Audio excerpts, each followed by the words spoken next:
Today's the day, boys. Or at least it should be the day.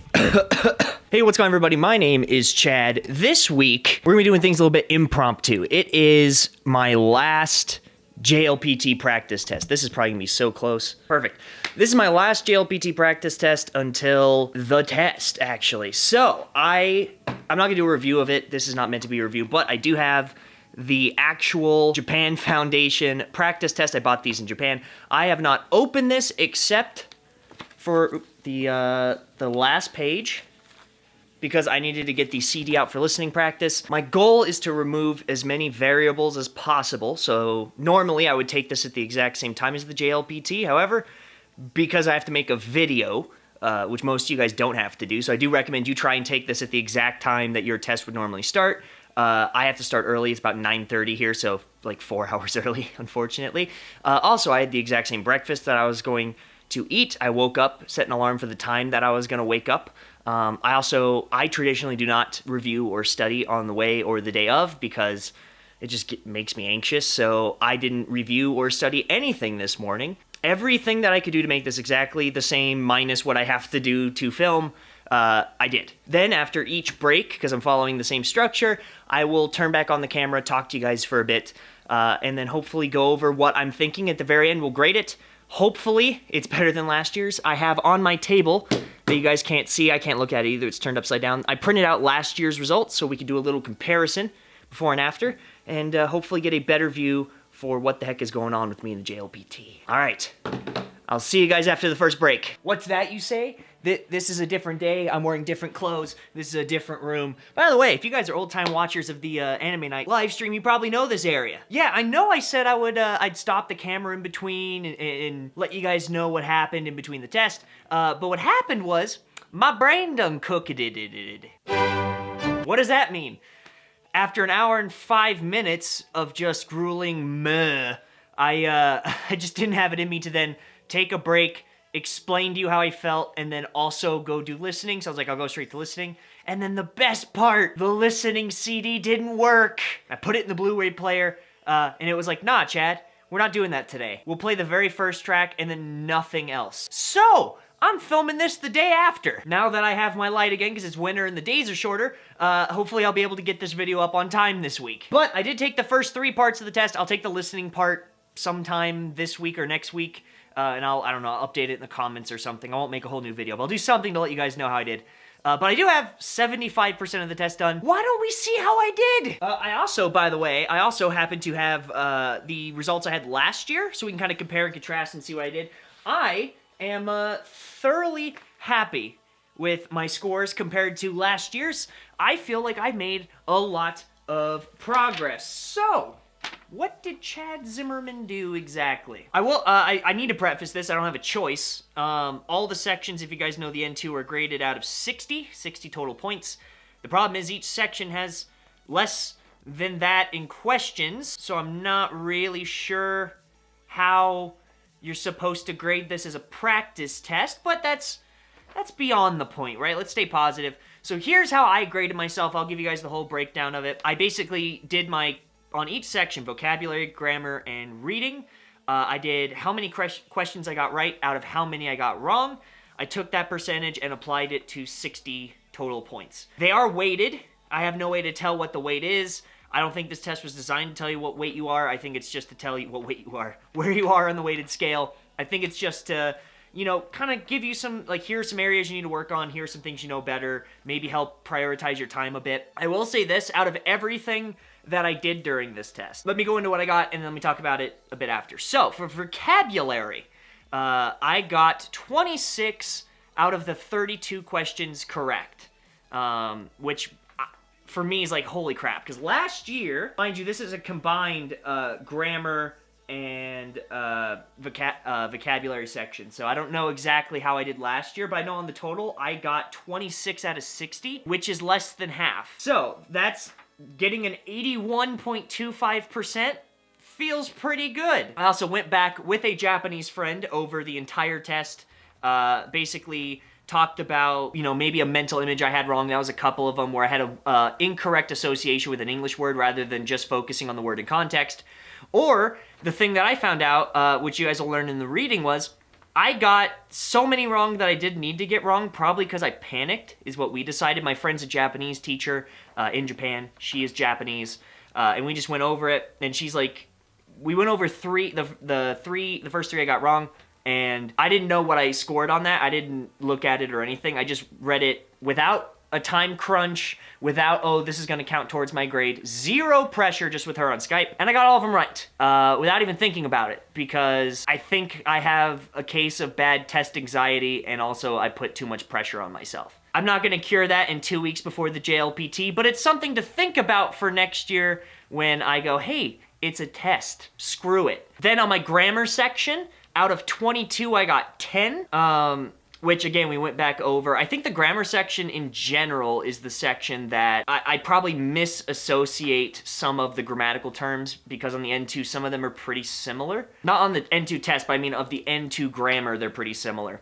So I think that's one I personally need to work on a lot. I've been working on it. My grammar score last year, obviously a part of, the total score that I got, was about what I got on just the grammar score this year. I got about a 45.45% on my grammar, whereas last year I got a total of a 26 out of 60. On my worst section in there, I did better than as the overall average of mine last year. So my total average is about 63.35%, which is way better, because that ends up being 38 out of 60, using this weird algorithm I had to do to figure out what this would be out of 60, even though there's only 54 questions. But 38 out of 60 is pretty freaking good. That's a 12-point increase over last year. 12 points. That feels really good. That's a lot of progress for someone, especially since I wasn't necessarily test prepping this year. So those two felt really good. Then I had my reading score, and this is the point that made me kind of frustrated,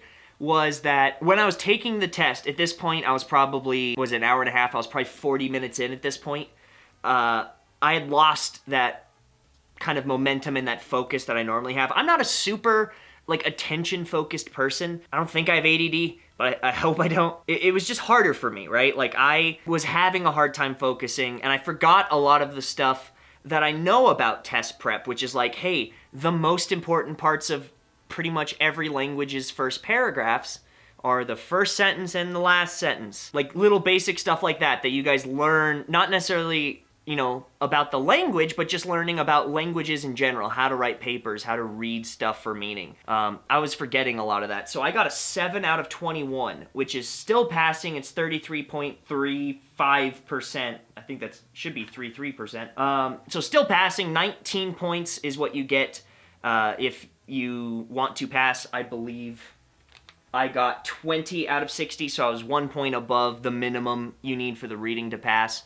The thing that frustrates me even more was that broke my heart. I was like, wait, but I can read all this stuff. I don't know what happened. So I called my Japanese friend.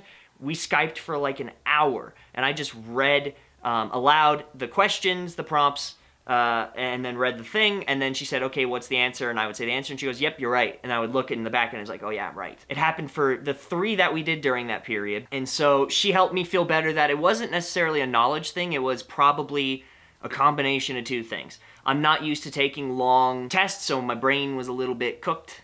Even when I read, I'm not reading for an hour and a half straight. I'm reading, 10 pages, and then I'll stop, and then 10 pages, and I'll stop. Of whatever. I'll scroll through Japanese Twitter for a bit and then I'll put it down. I don't have this extended focus. The second thing is, you guys know this is not foreign to this channel, pressure. I put a lot of pressure on myself that is really not necessary, and I definitely felt it at this point. My hands started to shake. I started to look at the clock, the time felt like it was speeding up, and I got nervous. So what are you gonna do? I ended up retaking the entire reading section with her the day after, so this morning technically. And what I found out was I got a 16 out of 21 on that one. Not looking at the scores, not having a scoreboard, not keeping track of time, and I got a 16 out of 21. Which is fine, but that's not articulate of the test because you are under a time crunch, right? You're expected to be able to perform this under stress, under a certain amount of time. That's part of the reason there is a test like this. They want you to be able to not only do all this stuff, but to do it efficiently and to do it while under stress, because it's the same thing you're going to encounter in a workforce or in a school, which is not what I'm planning on doing with my Japanese. I'm not going to go work at a Japanese company or go to school in Japan. At least that's not the plan right now. So those aren't skills that I was developing. I'm not taking practice tests to get used to the stress and strain. And you know what it cost me? So 7 out of 21, 33%. That total puts me at 58 total points in those 3 sections, which sucks. My reading should be significantly higher than that, but what are you gonna do? So 58 out of 90 to pass means I would have to get a 32 on the listening section, which is not my highest score on the test, but it would also need to be higher than my lowest, so it needs to be, you know, I need to perform better. I don't know how any of this is weighted or scaled, and also the listening section, I have a printout of what it looks like. Again, this is 60 points, but it's not 60 questions. So it's 26 total questions. I don't know how to grade that, like, I don't know. Maybe it's 2 points per listening section. That would make more sense. I just really don't know. I don't know how they grade this. At the end of the day, 32 points seems pretty steep, because last year on my listening section, I got 26.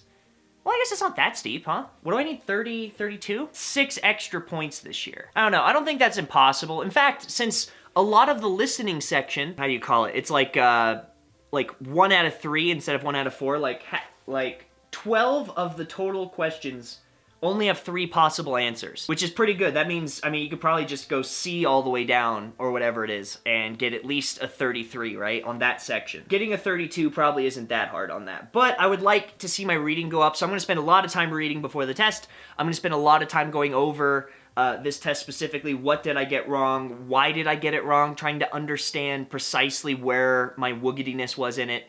So starting essentially today, when I'm done with this, and I'm done uploading this video, obviously, I'm pretty much done intaking new information up until the test. Mind you, I'm already in the N1 vocab book, and I'm done with all the grammar. So it's going to be a lot of really refining my knowledge, understanding why I understand stuff, understanding what I don't understand, hopefully, and try and get that reading score up. Really try and get comfortable with timing, with longer periods of reading. It's going to be tough to get proficient and comfortable in 2 weeks, but I'm going to do the best I can do, and I hope you guys also do the best that you can do. With that being said, I will be taking this test, pass or fail. Sometimes in life, you gotta do stuff, not because it does anything for you, but because you set a goal and you're gonna freaking finish it. So, we're gonna be taking this together. Hopefully, you guys are gonna pass your test long before I do. I hope you guys surpass me in every possible way. But if you're nervous, understand I'm nervous too, but we're going to do this together. We're going to figure it the heck out, and we will both, you and I, not me in the audience, but me and whoever's watching this, you and I will get better at this together, hopefully. And if not, hey, I still got better at Japanese this year. So, this test can bite me. So, with that being said, thank you guys so much for watching this video. If you have any questions, comments, concerns, or compliments, I do like compliments, you can leave them in the comment box down below. I do personally read all of them. If you like this video, check out one of my 400 plus videos on this channel. I'm sure there's something in there to help you. If any of that sounds cool, you should totally consider subscribing to my channel. We're pretty cool here. I've been told we're pretty cool here. We have casual Fridays. Every single Saturday, I stream on this channel. Hopefully, it depends on how COPPA works and if I get dinged for anything, but we should stream every single Saturday an anime together that we can watch. We can do some listening practice. We can chat about life, about things. I really like Anime Night. You guys should totally come check out Anime Night. If you're looking for a good Christmas gift, I started a company importing Japanese fly fishing rods. I've been a fly fisherman since I was a little kid. It's something that me and my dad get to do because my dad's not necessarily a Japanophile, but he likes fly fishing and I like Japan and fly fishing, so it's something we can kind of do together. So if you would like to get your dad something that also helps you maybe connect with him a little bit, check out Zimcar Rod Co. in the description down below. It helps this channel, it supports me. You know what also supports me? The Manga Club. You guys should go check out the Manga Club. We actually had a slot open up, so if you guys would like to get 4 Japanese manga straight from the shelves of Japan shipped to your front door for less than $1 a day, go check it out. Love hard, love deep, and I will see you all next week. Bye-bye.